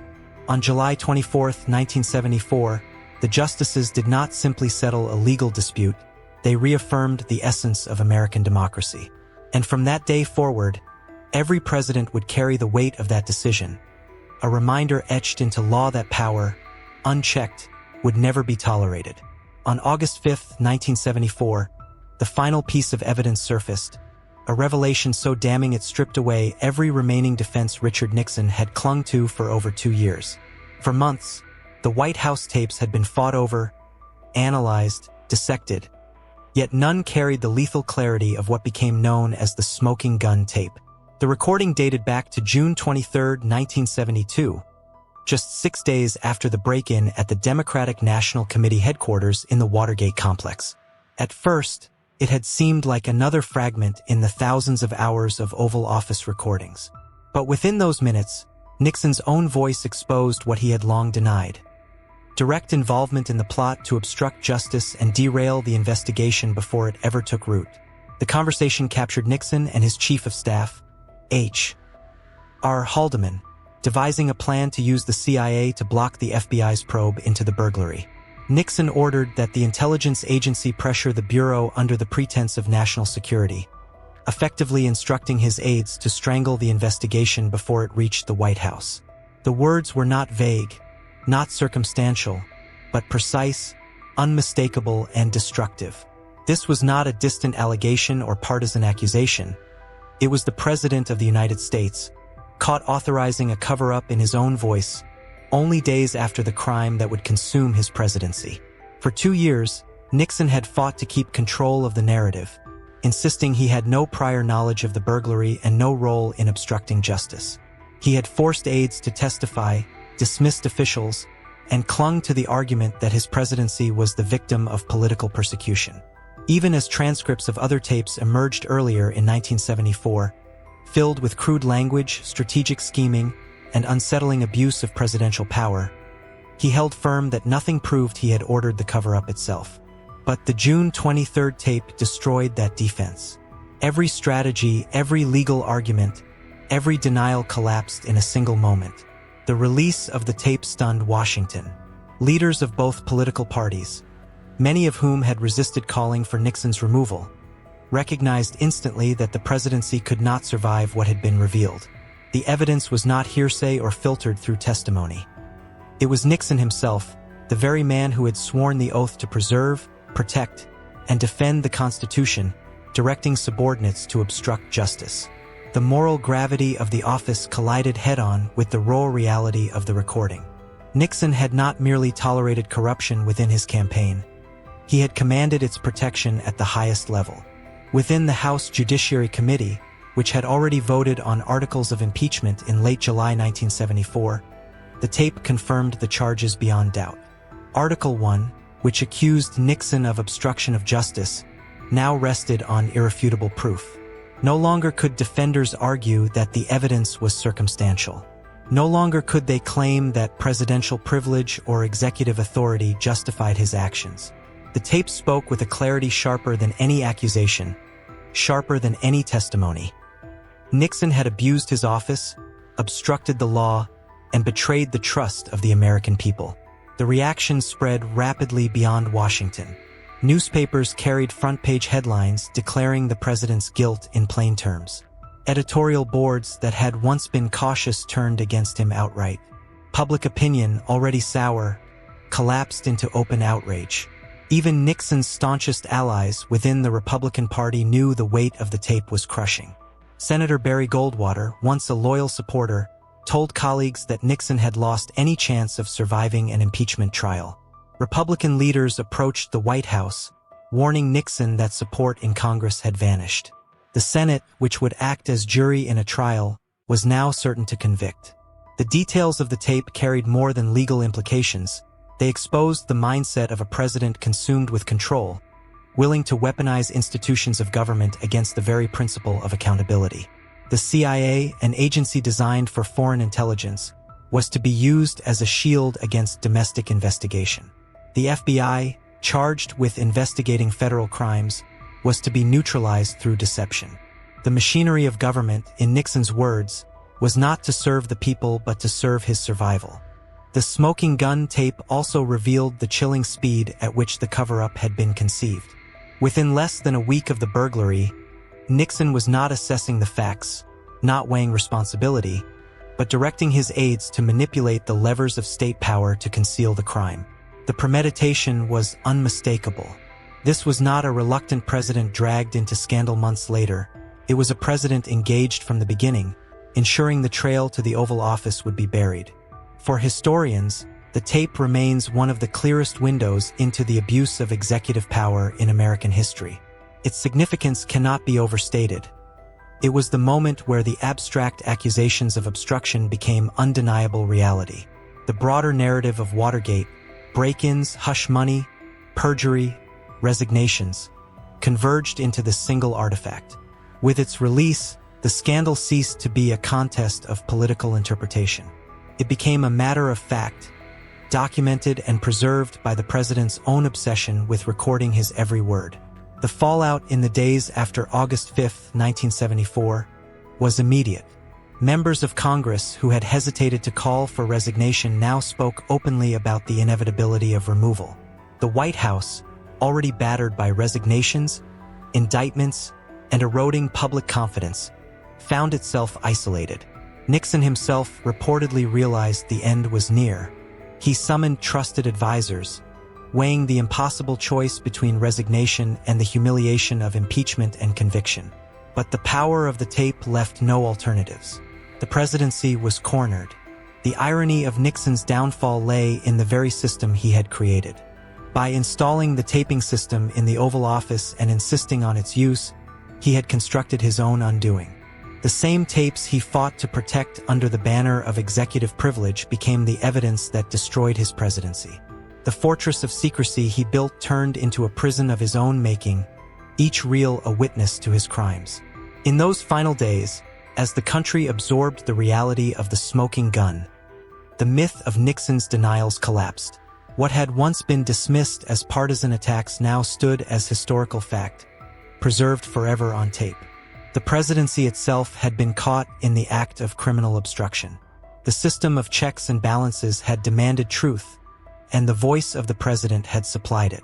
The nation stood in shock, listening to a past conversation that had been hidden for 2 years, yet carried the explosive force to topple a sitting president. The words echoed without mercy, binding Nixon to the scandal he had tried to escape, leaving no path forward, no shield to hide behind, only the relentless weight of his own recorded voice. August 9, 1974, the morning when the highest office in the United States ceased to belong to Richard Milhouse Nixon. A presidency born in the turbulence of Cold War fears and global uncertainty ended not with triumph, but with disgrace. For months, the evidence had piled relentlessly. Committee hearings, leaked testimony, the Supreme Court ruling, and then the devastating tapes themselves. By the first week of August, the verdict was clear. Impeachment by the House of Representatives was certain, conviction by the Senate inevitable. Nixon, the master of political survival, the man who had climbed every rung of power through cunning and resilience, now faced a truth he could not bend to his will. He could not remain President of the United States. On the evening of August 8, 1974, Nixon appeared on national television. The speech was short, somber, controlled. He spoke not of guilt but of necessity. He declared he had never been a quitter, yet now, for the sake of the country, he would resign. The words were delivered in his unmistakable cadence, heavy with restraint, but the weight behind them was undeniable. He framed his departure as a duty, a final act of service. But the reality, seen by Congress, the courts, and the American people, was that the presidency had collapsed under the undeniable proof of corruption and obstruction. The next morning, the nation awoke to a spectacle no one in its history had ever witnessed. Richard Nixon became the first president of the United States to resign. At 11 a.m., he addressed the White House staff in the East Room, his final appearance as commander-in-chief.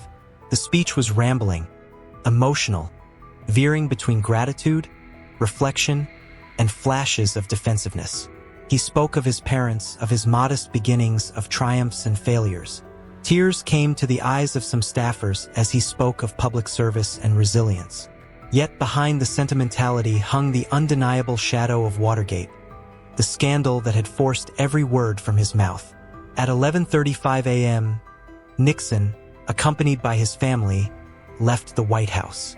The cameras recorded every step. He walked across the South Lawn toward Marine One, the presidential helicopter waiting to carry him away.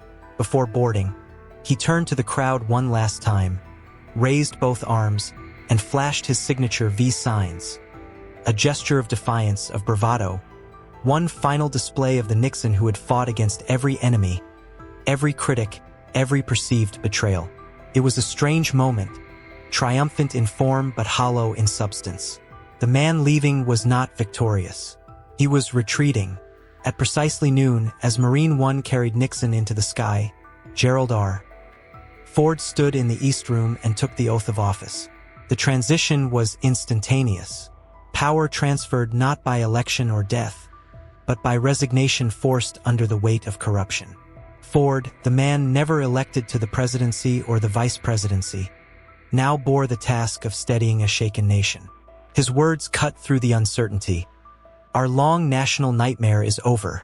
The phrase entered the American consciousness immediately.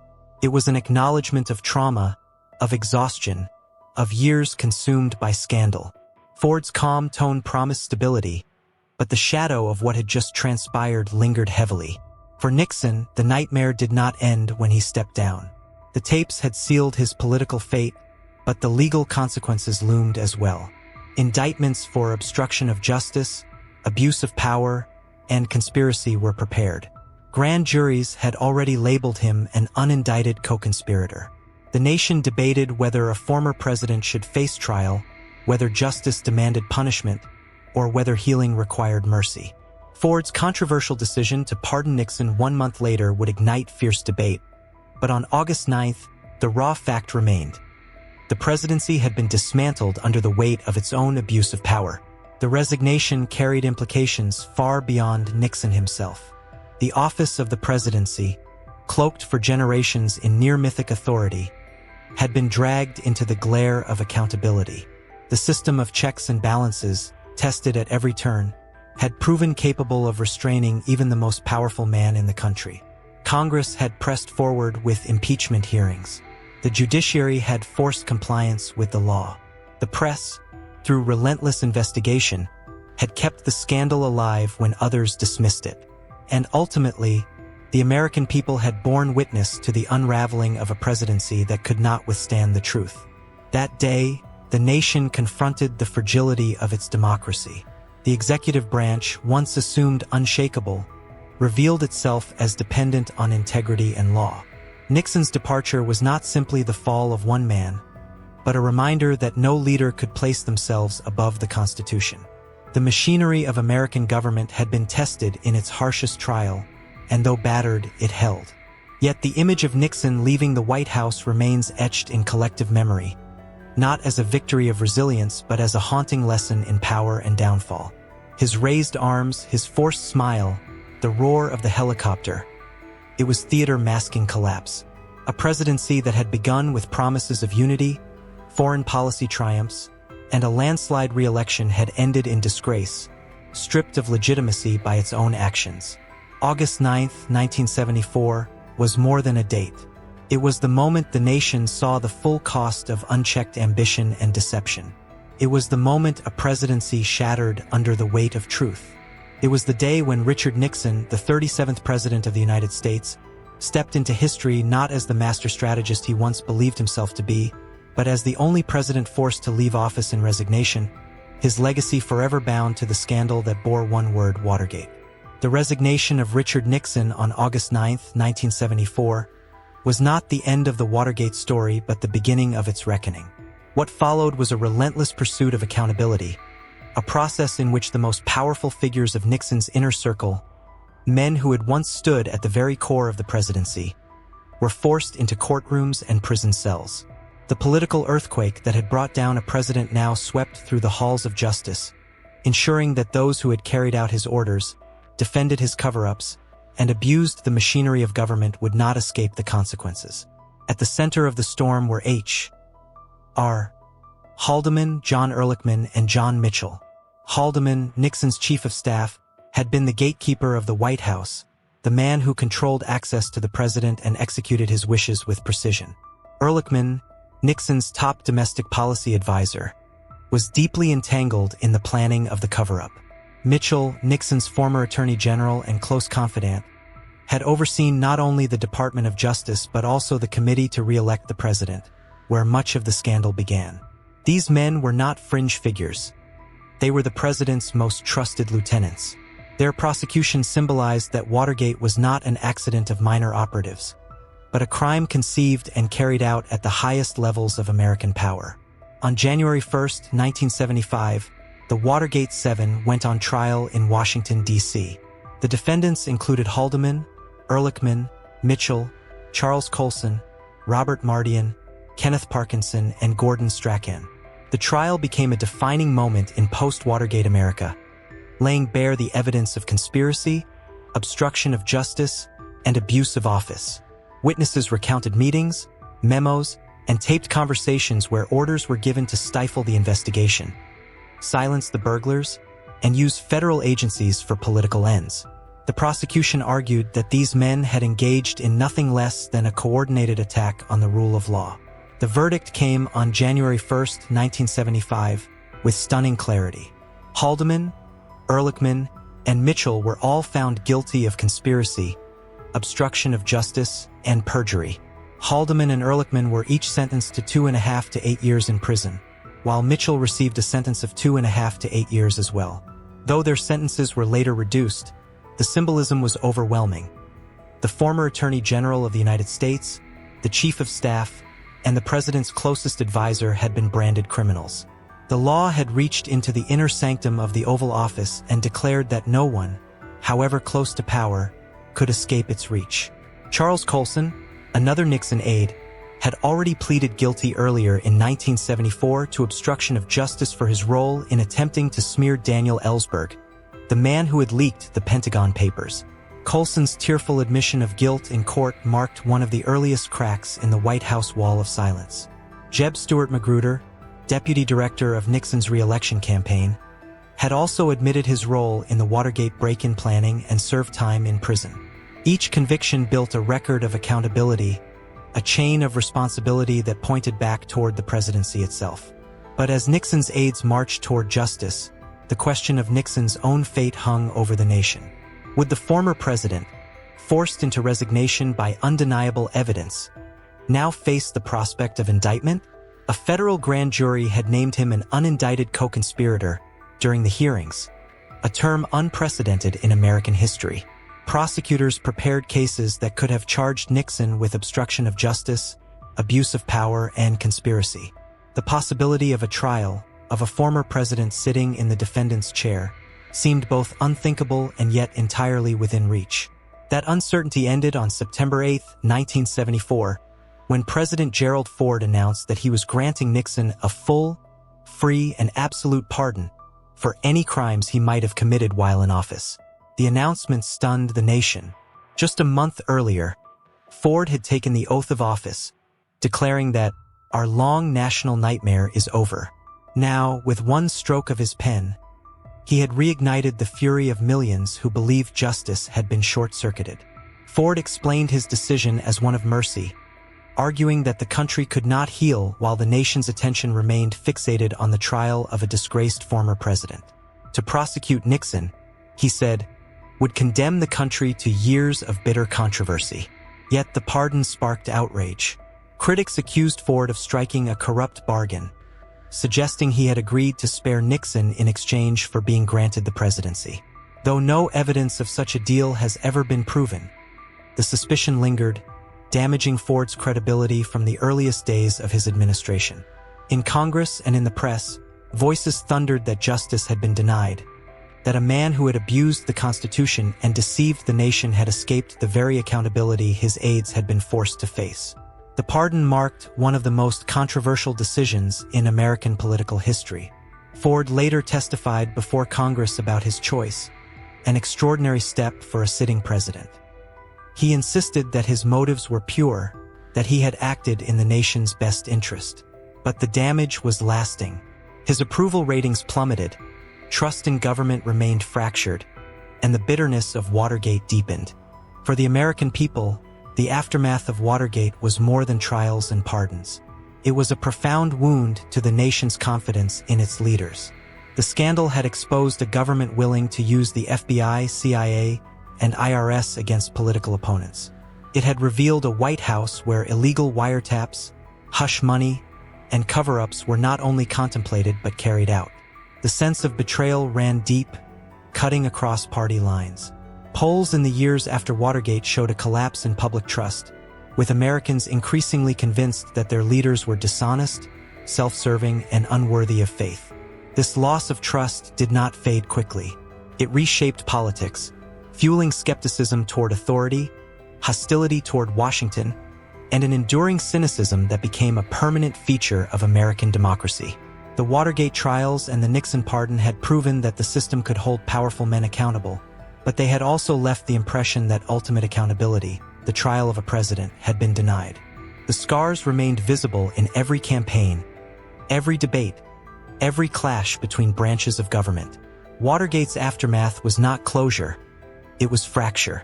Nixon's aides paid with prison sentences. The courts had spoken with clarity, but the pardon left unanswered questions hanging in the air. What did it mean for justice when the most powerful man of all walked away untouched? What did it mean for the Republic when trust itself had been broken so thoroughly? In the aftermath of resignation and trial, the United States was left not with triumph but with scars that shaped its politics, its institutions, and its citizens for generations to come. Watergate did not vanish when Richard Nixon boarded the helicopter and left the White House. Its shadow stretched into every corridor of American power, forcing a reckoning that lawmakers, journalists, and citizens could no longer postpone. The scandal had stripped away the facade of invincibility surrounding the presidency, revealing corruption, secrecy, and abuse on a scale that demanded systemic change. In the years that followed, Congress moved with unusual urgency, reshaping the rules of governance in an attempt to ensure that such a crisis could never again corrode the foundations of democracy. The reforms that followed were not cosmetic gestures. They were binding restraints forged in the memory of betrayal. The first battlefield was campaign finance. In the investigation's aftermath, the American public learned just how deeply money had flowed through secret channels to sustain Nixon's re-election machine. Millions in unregulated donations, hidden slush funds, and corporate contributions had fueled the covert operations that climaxed with the Watergate burglary. In 1974, Congress amended the Federal Election Campaign Act, creating strict limits on contributions and establishing the Federal Election Commission to oversee compliance. For the first time, there was an independent body with the authority to enforce campaign finance laws, audit candidates, and demand transparency. The logic was clear. Unchecked money had poisoned politics, and only strict oversight could prevent its toxic return. But the scandal had revealed more than campaign finance abuses. It had exposed how the presidency itself could twist government machinery into tools of personal survival. The FBI, the CIA, even the IRS had been pressed into Nixon's service, pushed to intimidate opponents, disrupt investigations, and conceal the truth. The need for reform was undeniable. In 1974, Congress passed the Congressional Budget and Impoundment Control Act, limiting the president's unilateral power to withhold funds appropriated by Congress. It was a direct response to Nixon's repeated attempts to sidestep legislative intent, reinforcing the principle that no president could claim financial authority over Congress. The scandal also forced new scrutiny on intelligence agencies. The revelations went far beyond Watergate itself, pulling into daylight decades of questionable surveillance and covert actions by the CIA and FBI. The Church Committee, formed in 1975 under Senator Frank Church, conducted an unprecedented investigation into intelligence practices. Its hearings exposed domestic spying, assassination plots abroad, and unauthorized wiretapping, confirming that secrecy had shielded abuses for far too long. Out of its work came permanent congressional oversight committees, one in the House, one in the Senate, dedicated to monitoring intelligence activity. Never before had such continuous oversight existed, and its creation marked one of the most significant structural changes in modern governance. Congress also passed the Ethics in Government Act of 1978, requiring financial disclosures from high-ranking officials and creating the Office of the Independent Counsel. This measure was designed to prevent any administration from controlling investigations into its own misconduct.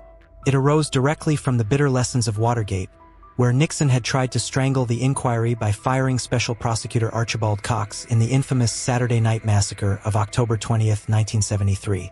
The law's architects wanted to ensure that future prosecutors could pursue cases against powerful officials without fear of political reprisal. While Congress acted with new determination, another institution had already begun reshaping itself: journalism. Watergate elevated investigative reporting from a craft to a pillar of democratic life. The work of Bob Woodward and Carl Bernstein at the Washington Post had shown the nation that relentless reporting could hold power to account, even when government itself failed to do so. Their reporting, paired with the persistence of other journalists across the country, helped turn what might have been dismissed as a minor burglary into a constitutional crisis. After Watergate, major newspapers and television networks expanded investigative units, investing resources into watchdog journalism. Reporters pressed harder, questioned more aggressively, and treated official statements with greater skepticism. Journalism itself was transformed into a frontline defense against corruption. The scandal also altered language. Watergate became more than the name of a hotel or a break-in. It became shorthand for scandal itself. The suffix "gate" soon attached itself to controversies across the world, from Iran Gate to Deflategate. The resonance was not trivial. It reflected how thoroughly Watergate had etched itself into political consciousness. To invoke the word was to summon an image of lies, cover-ups, and institutional failure. It was a permanent reminder that even the highest office could fall prey to corruption. But reforms were not simply legalistic or linguistic. They reshaped public expectations of government. Americans, once inclined to grant presidents sweeping trust, grew more skeptical, demanding proof rather than assurances. Approval ratings for government remained consistently lower in the years after Watergate, and that skepticism became a permanent feature of American politics. Cynicism hardened into a cultural reflex, influencing debates about power, accountability, and the role of the press. Campaign finance reforms, intelligence oversight, and ethics laws were attempts to restore faith, but they were also acknowledgments of fragility. The structures of government had been shaken, and only vigilance could protect them from collapse. The Federal Election Commission became a symbol of that vigilance, though critics soon debated its effectiveness. Oversight committees in Congress institutionalized suspicion, ensuring that intelligence agencies would never again operate in near-total secrecy. The independent counsel provision gave prosecutors unprecedented independence, though it too would later stir controversy in its application. Each reform carried its own limitations, yet each stood as a monument to the shock of Watergate. What emerged was a new political landscape, one in which transparency was elevated as a national priority. The Freedom of Information Act, strengthened in 1974, expanded public access to government records. It empowered citizens, journalists, and watchdog groups to pry into files once sealed away. The logic was simple but profound. Secrecy had shielded corruption, so openness must become the default. The lessons of Watergate radiated outward, shaping how Americans viewed every future scandal. The Iran-Contra affair of the 1980s, the Clinton impeachment of the 1990s, the debates over intelligence after September 11th, all unfolded against the backdrop of reforms born in the 1970s. Each controversy was measured against the Watergate template, judged by whether institutions could withstand pressure, whether the press could pierce the fog, whether accountability could reach the highest levels of power. The scandal's echo was permanent. Laws were rewritten, oversight structures erected, journalism emboldened, language itself altered. Watergate became less a moment than a condition, a lens through which politics was understood, a standard against which corruption would forever be measured. The reforms that followed did not erase the scars. They did something more enduring. They institutionalized the memory of betrayal, embedding it into the architecture of American governance, ensuring that every future president would walk under its shadow. Watergate's shadow stretches far beyond the resignation of Richard Nixon on August 9, 1974. It is a prism through which every subsequent political scandal is refracted, a benchmark for corruption, cover-ups, and the vulnerability of democratic institutions. In the decades since Watergate, Americans have witnessed controversies that echo its lessons, from the Iran-Contra affair in the 1980s, where the Reagan administration secretly facilitated arms sales to Iran, to the Clinton impeachment in 1998, where allegations of perjury and obstruction of justice again tested the boundaries of presidential accountability. Each scandal has been measured against Watergate's template. The misuse of power, the attempt to conceal wrongdoing, and the inevitable confrontation between executive authority and institutional oversight. Public skepticism of leaders is no longer a fleeting phenomenon but a structural feature of American political life. Polling data from the post-Watergate era illustrates the collapse of trust in government institutions.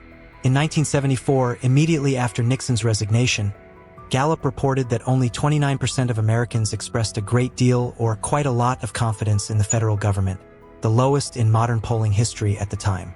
That distrust has persisted, fluctuating but never disappearing, shaping elections, legislative debates, and public expectations of transparency.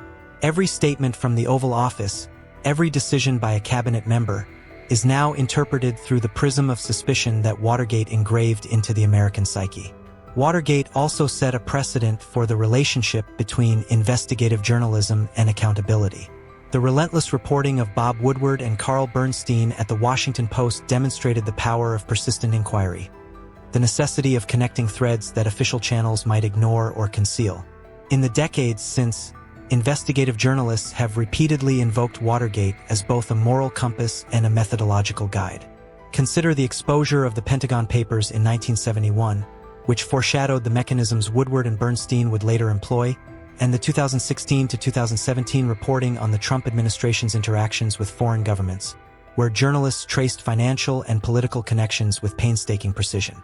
Watergate's model of follow the money and insistence on documentation remains central to holding leaders accountable. The enduring question that Watergate provokes is whether democracy itself can survive without accountability and transparency. Its legacy demonstrates that institutions, Congress, the judiciary, and the press can enforce constraints on executive overreach, but the work is perpetual.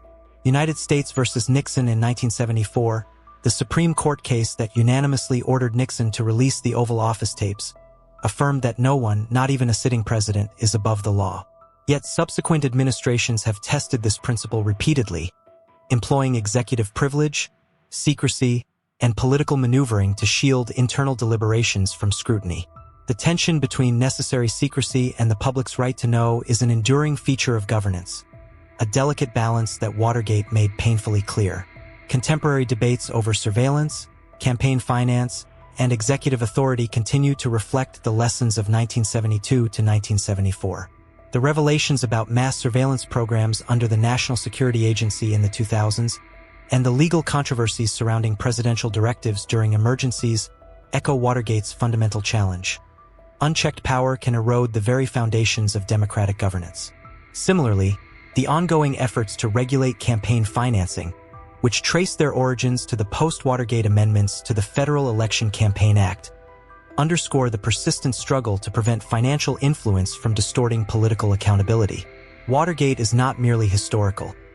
It is a lens through which structural weaknesses, persistent abuses, and the need for oversight are examined continually. Even the language of politics bears Watergate's imprint. The suffix "gate" has become shorthand for scandal across the globe, from Deflategate in professional sports to contemporary political crises worldwide. It signals immediate recognition of the elements of abuse, cover-up, and institutional tension. Watergate's brand of scandal has become a template for evaluating the severity and implications of misconduct, serving as a moral and procedural benchmark for citizens, lawmakers, and the media alike. In this context, the legacy of Watergate is both procedural and psychological. Procedurally, it established oversight mechanisms, strengthened ethics laws, and clarified judicial authority over executive privilege. Psychologically, it has instilled a lasting skepticism in the public, conditioning Americans to question narratives, demand evidence, and insist that no official is immune from scrutiny. The reforms enacted in the 1970s, the Federal Election Commission, the Ethics in Government Act, the Church Committee's oversight of intelligence agencies, are enduring reminders that accountability requires structural reinforcement.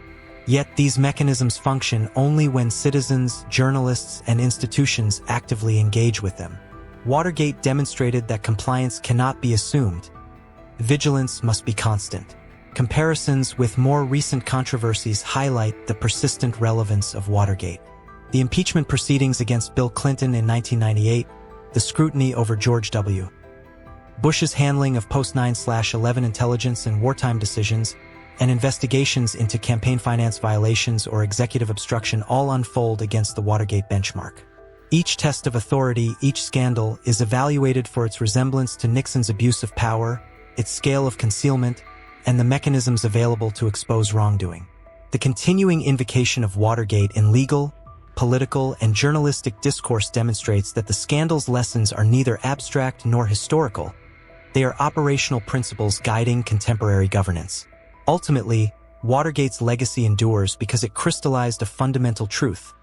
Democracy depends on transparency, accountability, and the willingness of institutions and individuals to enforce them.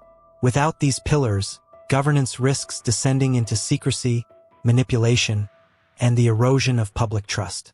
Watergate illuminated the catastrophic consequences of their absence, offering a blueprint for both reform and vigilance.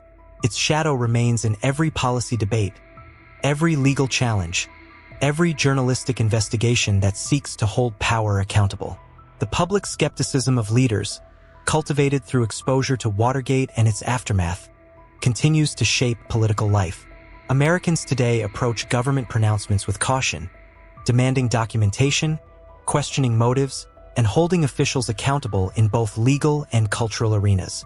The lessons of 1972 to 1974 extend into every branch of government, every campaign, and every executive decision, forming an invisible but pervasive standard. Power unchecked invites corruption, secrecy invites suspicion, and the public's right to know is non-negotiable. From the break-in at the Democratic National Committee headquarters on June 17, 1972, to the resignation of Nixon, the prosecution of his aides, and the sweeping reforms that followed, Watergate established an enduring framework for accountability. Its lessons reverberate in debates over executive power, in the scrutiny of campaign financing, in congressional oversight, in investigative journalism, and in the very skepticism that defines public perception. The scandal is not a relic. It is a constant reference point, a warning, and a guide, reminding every generation that democracy cannot survive without vigilant checks, relentless transparency, and unwavering accountability.